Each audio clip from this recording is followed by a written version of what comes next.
I would like to welcome you to Speeches and Stories. Here you will hear speeches from the past and stories that may have gone by the wayside. If you like what you hear, please give a thumbs up and please click the subscribe button. If you have comments, please add them down below. Please, no profanity, otherwise the comment section will be disabled. Thank you. The Gettysburg Address, Abraham Lincoln's speech delivered at the dedication of the Soldiers' National Cemetery at Gettysburg, Pennsylvania. 77 years ago, our fathers brought forth on this continent a new nation, conceived in liberty and dedicated to the proposition that all men are created equal. Now we are engaged in a great civil war, testing whether that nation or any nation so conceived and so dedicated can long endure. We are met on a great battlefield of that war.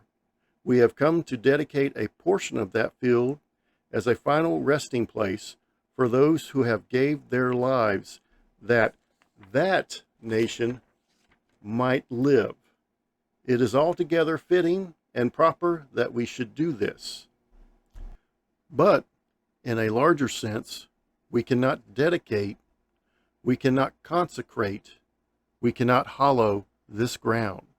The brave men, living and dead, who struggled here, have consecrated it. Far above our poor power to add or detract, the world will little note nor long remember what we say here, but it can never forget what they did here.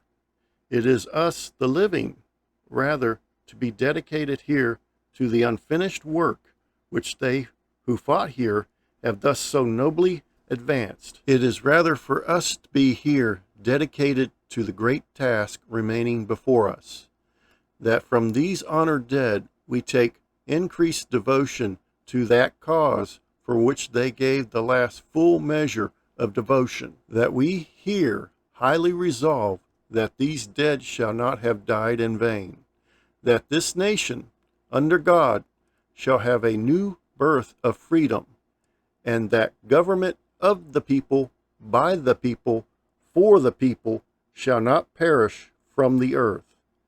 Abraham Lincoln, November 19th, 1863.